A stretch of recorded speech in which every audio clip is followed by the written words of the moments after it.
I'm Daniel Whittington. Welcome to the Tower Update.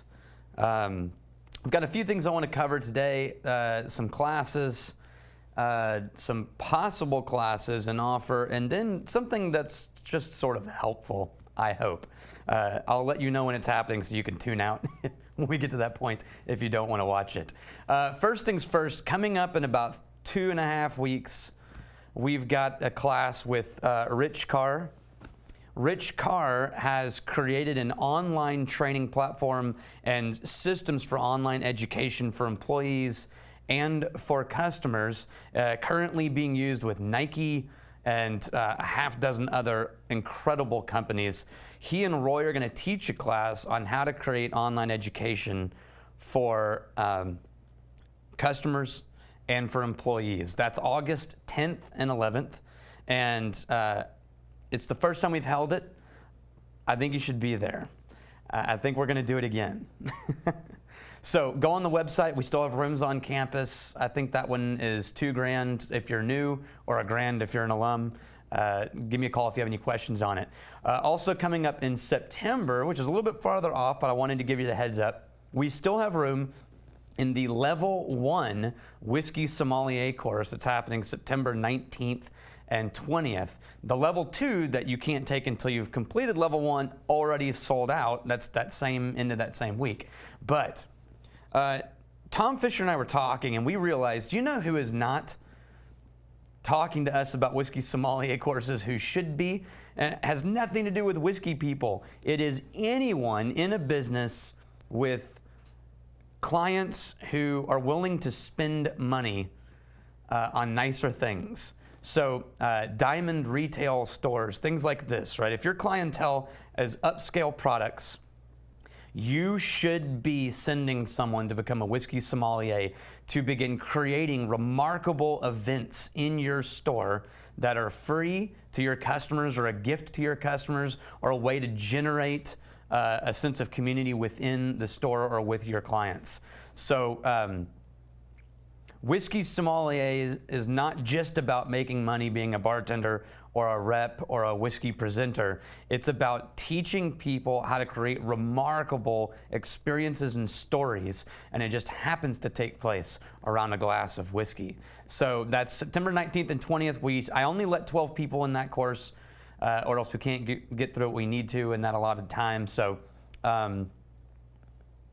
sign up. Give me a call if you have any questions on that one too. We used to do the afternoon course every quarter. We haven't done one for a while, but I think we're doing it again. It's charismatic. It's a writing course that takes place in the afternoon. It's called Upscale, How to Sell Upscale Products. It's $250, and it's a great introduction into any writing course that Charismatic gives you, and another great introduction into the Academy. It's aimed more at local people, and I haven't scheduled one for this year, but I would love to if you want to come and be a part of it. So shoot me an email if you want to do that, and we'll find a way to schedule it. It's aimed more at locals because it's only an afternoon course, so it's hard to justify flying all the way to Austin for it. But, you know, we have had some people fly in just for that class. And because we normally do it on a Friday afternoon, it coincides with the Worthless Bastards gathering at the Toad and Ostrich in my office. So really the best of both worlds if you think about it. So if you want to be a part of that, Daniel at wizardacademy.org, shoot me an email. We will schedule another one probably for the fall or beginning of the school year. We still have room at the end of this year to do one more private academy. Try to limit us to only a few of those a year for space purposes. But keep in mind, it's $15,000 for one day and 2 nights. So for that $15,000, you get all 18 rooms on campus. You get the ability to check in the day before and leave the morning after. You get to choose your instructors. That includes Roy. And you get to choose the topic that we're going to talk about. So you can bring as many people as you want, but we only are not as many people. We try to keep it around 40. 40 is the sweet spot for a private academy. We can't fit more people in there comfortably, but you have 18 rooms on campus. So come join us for that, or give me a call. Let me know if you want to schedule one of those. We have enough time to do one more this year. Now, If you are watching this video for information, this is where you can check out, because what I'm going to give you is a little tip that should help you feel better about your own personal experiences when it comes to smelling things. Now, this is something I talk to people about in whiskey tastings, but really it applies to wine and any food. And that is, if you smell something, you cannot be wrong about what you smell. Now, you can be wrong scientifically, but you cannot be wrong subjectively with what your brain's experience and what your brain is seeing. When you're experiencing your environment through your five senses, 4 of the 5 senses, you know, your taste, your hearing, your sight, your touch, these all have pretty objective language that you can use to identify what's happening.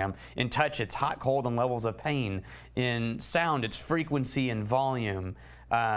In taste, which is actually fairly limited, people don't realize most of what you experience when you're eating and drinking something is smell combined with taste. Taste itself only has 5, although they're arguing about a 6th one. And so on, right? Your sight only has the spectrums and light and dark. And when you say something's red, although there's been science that shows you and I may not be seeing the same red, unless you're colorblind, we can agree that that's red and that's not red. So that's objective language for your subjective senses, right? Now, all of your senses go through to the operational part of your brain to decision making, except smell. Smell has over 1,000 sensors inside your nose that pick up what scientists have decided to have around 400 unique smell identifiers. Unique, right? 400 unique. That's not counting the combinations. And the sensors in your nose, they don't go to the decision-making part of your brain first. They go to memory and emotion part of your brain first.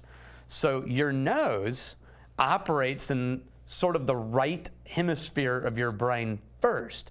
It goes first to images and memory and shapes and imagery and symbolism. After that, it then reroutes to the practical decision-making part of your brain to decide what you think about this thing.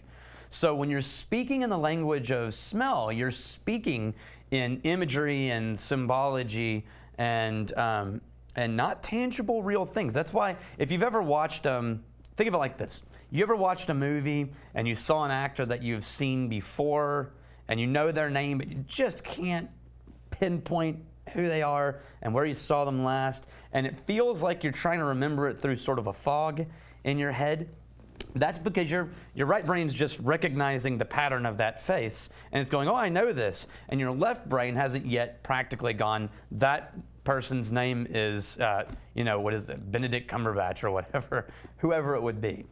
That sort of foggy feeling that you get, trying to recall something that's right on the edge of memory, that's where smell operates. When you smell something and you go, what is that?